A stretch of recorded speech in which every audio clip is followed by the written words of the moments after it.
করে সুন্নাত নামাজ পড়া পড়া সুন্নাত নামাজ পড়ার জন্য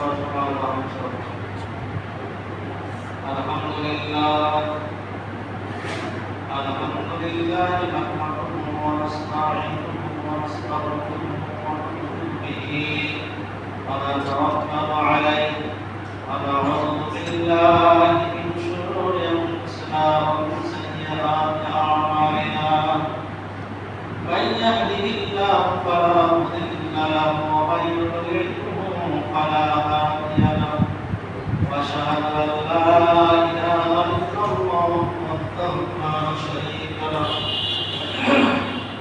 wa ashhadu anna muhammadan 'abduhu wa rasuluhu الذي أرسله بالحق بشيرا ونذيرا وداعيا إلى الله بإذنه وسراجا وقمرا منيرا أما بعد فأعوذ بالله من الشيطان الرجيم بسم الله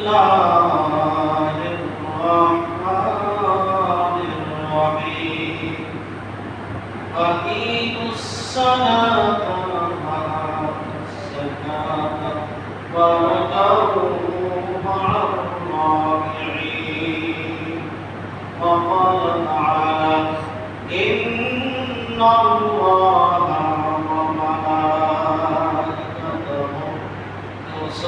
يصلون على النبي يا أيها الذين آمنوا صلوا عليه وسلموا تسليما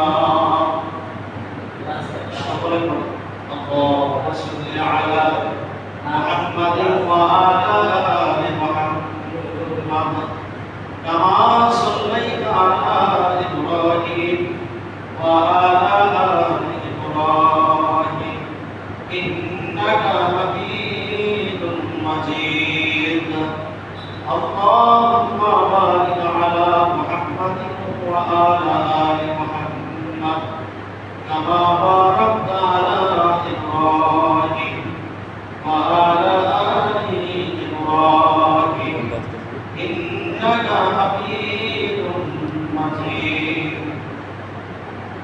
আলহামদুলিল্লাহ সমস্ত প্রশংসা মহান রব্বুল আলামিনের জন্য যার আল্লাহ পাক রব্বুল আলামিন আমাদেরকে দুনিয়ার সমস্ত কাজকর্ম ছেড়ে দিয়ে রব আলোচনাকে দূরে সরে রেখে পবিত্র শুক্রবার মাদিন সপ্তাহের শ্রেষ্ঠ দিন গরিব মানুষের হজের দিন এই দিনে যে আল্লাহ তাআলা তিনার পরবর্তী আশার তৌফিক দান করেছেন আমরা সেই আল্লাহর শুকরিয়া আদায় করি সকলে বলি আলহামদুলিল্লাহ তার সাথে শুকরিয়া আদায় করি বিশ্ব নবী জনাবে মুহাম্মদ রাসূলুল্লাহ সাল্লাল্লাহু আলাইহি ওয়াসাল্লামের উম্মত হিসেবে দুনিয়ার কাছে এসেছি এজন্য আল্লাহর শুকরিয়া আদায় করি আলহামদুলিল্লাহ আল্লাহর বান্দারা আল্লাহর নিয়ামত যদি নিয়ামতের শুকরিয়া আদায় না করে তাহলে আল্লাহ তাআলা অসন্তুষ্ট হয়ে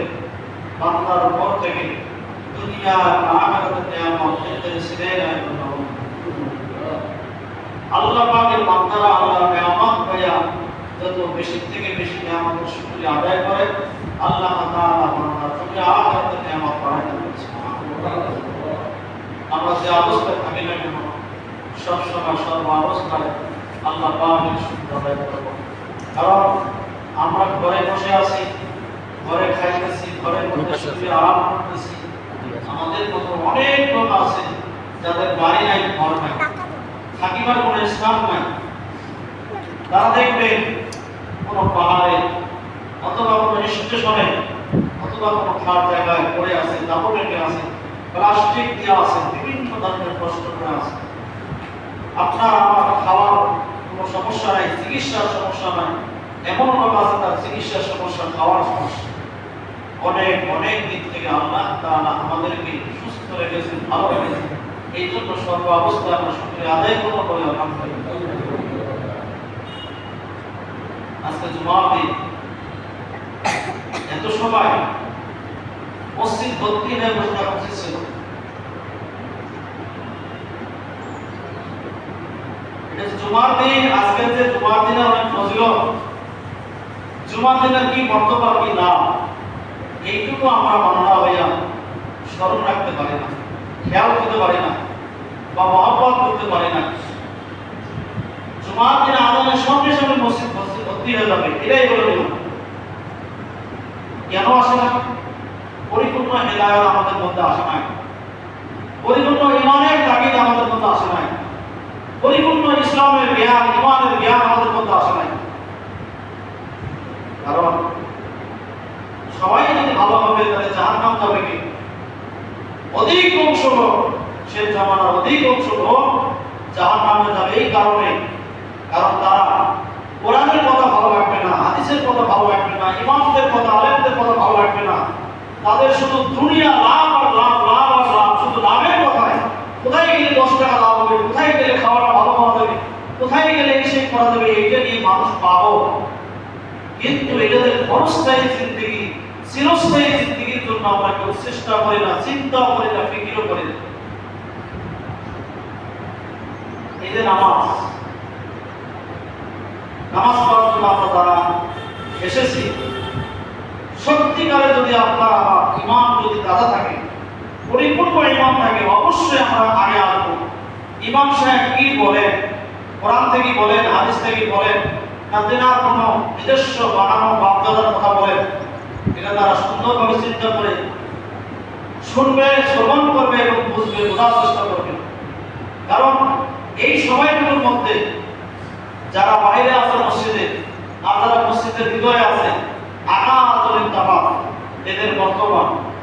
কারণ আল্লাহর ঘরে যারা এসেছে তারা আল্লাহরে মেহমান করে, সুবহানাল্লাহ। যারা আল্লাহর ঘরের বাইরে আছে, যাদের সুযোগ হবে না আল্লাহর ঘরে আসা, শুক্রটা জন্ম দেন, এরা হলো কোরআন মাল, এরা আল্লাহর মেহমান না, এরা হলো শয়তান ইবলিসের মেহমান করে। নাউজুবিল্লাহ। আল্লাহর মেহমান হওয়া সকলের ভাগ্যে জুটবে না। দেখবেন মসজিদ ভর্তি হবে, কখন আসবে? আলোচনা যখন শেষ, নামাজ শুরু হবে অথবা শুরু হয়েছে, এই সময় সবাই দৌড়ালাফা করে চলে আসবে মসজিদে। কারণ আগে গেলেই আমার দোষগুলো তো সব ধরা পড়ে যাবে। আগে গেলে কি হবে? আমার যে দোষ আছে আমার মধ্যে, যে অপরাধগুলো আছে, ত্রুটিগুলো আছে, ভুলগুলো আছে, গুণাগুলো আছে, অপরাধগুলো আছে, খারাপ অভ্যাস আছে, এই কথাগুলো তো ইমাম সাহেব বলবে, আমার খারাপ লাগবে। এই জন্য আমি আগে যাবো না, শেষে যাবো, সব কথা শেষ। তাহলে আল্লাহু আকবার, আসসালামু আলাইকুম ওয়া রাহমাতুল্লাহ, লাভ দিয়ে চলে আসবো মসজিদে এসে, কোনো সমস্যা নেই। হাসরের ময়দানে বলবো যে আল্লাহ, এই গুনার কারণে এই পাপ, এই পাপ, এই কাজের কারণে এই পাপ, এই গুনাহ বা এই লাভ, এটা আমি শুনি নাই কোনোদিন, এই জন্য আমি করতেও পারি না। চিটার দ্বারা তারা চিটারি করার চেষ্টা করবে, কিন্তু লাভ হয় না। এই যে নামাজ পড়তে আমরা আসি, বিশ্বাস করেন আমি বেশিরভাগ সময় পিছনে থাকি, কেন যখন সামনে থেকে দেখতে পাই না দৃশ্য, পিছনে কেন বসে থাকি, সাইডে কেন থাকি, দূরে কেন থাকি, আমি তাকাই আমার মুসল্লিরা কিভাবে নামাজ পড়ে, কে কি রকম চেষ্টা করে।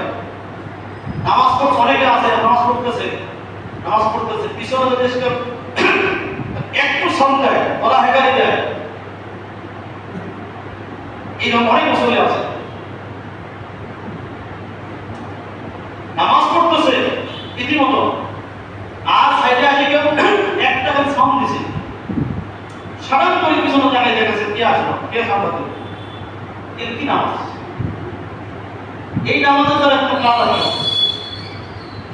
আমি যখন নামাজে দাঁড়াচ্ছি, আমার পাগুলো, পায়ের আঙুলগুলো, আমার দেহ, আমার শরীর কিবলামুখী হয়েছে কিনা আমার খেয়াল নেই, স্মরণ নেই। আমি নামাজ পড়বো, আমার শরীরের সমস্ত অঙ্গ প্রত্যঙ্গ কিবলামুখী হতে হবে। সবাই চিন্তা করবে, কাকে চিন্তা করবে, কার সামনে চিন্তা করবে? আল্লাহকে চিন্তা করবে, আল্লাহর সামনে চিন্তা করবে। আল্লাহ ভুলে যায়, বান্দা যখন নামাজে দাঁড়ায় যায়, আল্লাহর সামনে উপস্থিত থাকতে করছে। হাদিস শরীফে এসেছে, বান্দা যখন চিন্তা করে, বান্দা আল্লাহ তাআলার কুদরতি পায়ের কাছে বান্দা যখন সিজদা করে, সিজদা থেকে ওঠার সময় আল্লাহ কুদরতে হাত দিয়ে বান্দাকে সিজদা থেকে উঠায় দেয়। সুবহানাল্লাহ। নামাজ পড়তে পড়তে দেখতেছি ঘরের 3টা কাজ পর মিনিট আছে বাকি, কত মিনিট বাজলো, আবার নামাজ পড়তেছি, পিছনে নিয়ে আসলো, জায়গায় কে আসলো, মামে কে আসলো, কোন বাচ্চা কান্না করতেছে, কে কি করতেছে, নামাজ পড়তেছে, সব কিছু করতেছে। আমাদের নামাজ হলো এমন নামাজ। একদিন ইমাম সাহেব 4 রাকাত নামাজ, 3 রাকাত নামাজ পড়ে বসে আছে, সালাম দিয়ে শেষ। সবাই চুপ করে আছে, কেউ কিছু বলে না। একজন মুসল্লি দাঁড়িয়ে গেছে, কত হুজুর আজকে নামাজ 3 রাকাত আছে, আর কেউ কিন্তু বলে না। আচ্ছা ঠিক আছে, 3 রাকাত তো হয়েছে, কেমনে হলো? কেমনে বুঝলেন আপনি? আপনি কেউ কিছু বলতেছেন না। তো হুজুর দেখেন, আমার ব্যবসা প্রতিষ্ঠান আছে 4টা। কয়টা? আমার ব্যবসা প্রতিষ্ঠান আছে 4টা। তা আমি যখন নামাজে দাঁড়াই, 4 রাকাত নামাজে, জোহর হোক, আসর হোক, ইশা হোক, বিশেষ করে ইশার নামাজে আমি 4 রাকাত নামাজ ইমাম সাহেব যখন পড়ায়, প্রথম রাকাতে 1 রাকাত নামাজ পড়তে পড়তে আমি একটা তোমার হিসাব মোটামুটি মনে মনে ক্লিয়ার করে ফেলি। দ্বিতীয় রাকাতে দ্বিতীয় তোমার হিসাব ক্লিয়ার করে ফেলি। এইরকম ভাবে 4টা তোমাদের হিসাব, 4 রাকাত নামাজের মধ্যে আমার হিসাব শেষ হয়ে যায়, নামাজ শেষ হয়ে যায়, আমি বাড়ি যাব। আজকে কেবলমাত্র 3টা তোমাদের হিসাব শেষ হলো, আরো একটা তোমাদের হিসাব বাকি আছে। অতএব আজকে নামাজ 3 রাকাত হয়েছে। আমাদের নামাজ এই ধরনের, আমাদের নামাজের ফরমানশিক এই রকম নামাজ। নামাজে দাঁড়ার সঙ্গে সঙ্গে আমি নামাজে নাই, আমি মানুষটা আছে মসজিদে, কিন্তু আমার মনটা আছে অন্য জায়গায়। হযরত আলী রাদিয়াল্লাহু তাআলা পায়ের মধ্যে একটা তীর দিতেছে, তীর মারছে বলতে শত্রুরা একটা তীর আরো হয়ে গেছে। অন্যান্য সাহাবীরা তীরটা খোলার জন্য বহুত চেষ্টা করতেছে, তো হযরত আলী চিৎকার করতেছে, রাখতেছে না। আল্লাহ রাসূল সাল্লাল্লাহু আলাইহি ওয়াসাল্লামকে বললেন, ইয়া রাসূলুল্লাহ সাল্লাল্লাহু আলাইহি ওয়াসাল্লাম, হযরত আলীর পায়ে তীর লেগেছে, তীরটা খোলার চেষ্টা করতে পারতেছে না, খুব কষ্ট হচ্ছে। আল্লাহ রাসূল সাল্লাল্লাহু আলাইহি ওয়াসাল্লাম বললেন যে এখন তীরটা টানানি করে তাকে নামাজ পড়তে দাও, সে যখন নামাজে দাঁড়া যাবে তখন তীরটা তোমার তুলে দেবে। হযরত আলী রাদিয়াল্লাহু তাআলা নামাজ দাঁড়িয়ে গেছেন, তীরটা খুলে দিয়েছেন সত্যি। কখন খুলছেন, কিভাবে খুললেন, হযরত আলী রাদিয়াল্লাহু তাআলা বুঝতে পারলেন না। সুবহানাল্লাহ। নামাজ শেষ করার পর বলতেছেন সাহাবীরা, আমার তীরটা খুলে দাও। বলছে আমাদের তীর তো নামাজের ভিতরে খোলা হয়। আল্লাহু আকবার। তাদের কি নামাজ আর আমাদের কি নামাজ? তারা নামাজ পড়লে আল্লাহর সঙ্গে যোগাযোগ হয়ে যায়, আল্লাহর সঙ্গে তাদের ভালোবাসা কানেকশন শুরু হয়ে যায়, দুনিয়া তার মধ্যে থাকে না, তারা আল্লাহর সঙ্গে সম্পর্ক জড়ে যায়। আর আমরা নামাজ পড়ে আল্লাহর সঙ্গে সম্পর্ক নাই, দুনিয়ার সঙ্গে সম্পর্ক আমাদের জড়ে যায়। নামাজের ভিতরে আমাদের দাঁড়ায় দুনিয়া সব চিন্তা ভাবনা, যা কল্পনা কল্পনা, হিসাব নিকাশ সব শেষ। এই নামাজ দিয়ে 1 পয়সা কাজ হয়। আবার অনেকে নামাজ পড়ে, জীবনে ফজর নামাজ মসজিদে পড়ে না, জীবনে ফজর নামাজ মসজিদে পড়ে না। আচ্ছা, প্রথম হাদিস হলো সুস্থ পুরুষের জন্য বাড়িতে নামাজ পড়লে সে নামাজ পড়া হবে না। প্রথম হাদিস হলো সুস্থ পুরুষ মানুষের জন্য বাড়িতে নামাজ পড়লে তার নামাজ হবে না। এরপরে হাদিস হলো ওযুবিহীন, যদি উপযুক্ত ওযু থাকে, ওযুর কারণে যদি সে বাড়িতে নামাজ পড়ে তার নামাজ হয়ে যেতে পারে। এখন উপযুক্ত ওযুটা কি? হাদিস শরীফে কি এসেছে? হযরত ওমর রাদিয়াল্লাহু তাআলা আনহু থেকে বর্ণিত, তিনি বলেন রাসূলুল্লাহ সাল্লাল্লাহু আলাইহি ওয়াসাল্লাম থেকে হাদিস প্রমাণিত, ওযর এই ধরনের হতে পারে। সর্বপ্রথম ওযর, আমি যে ফজরের জামাত আযান শুনলাম, মুয়াজ্জিন আযান দিল, ডাক দিল, আমি মসজিদে গেলাম না, বাড়িতে নামাজ আদায় করলাম, তো ওযরটা আমার কি? প্রথমত ওযর থাকতে হবে সে প্রচন্ড অসুস্থ, ওই ব্যক্তি কঠিনভাবে অসুস্থ, অসুস্থতার কারণে সে দাঁড়াইতে পারতেছে না,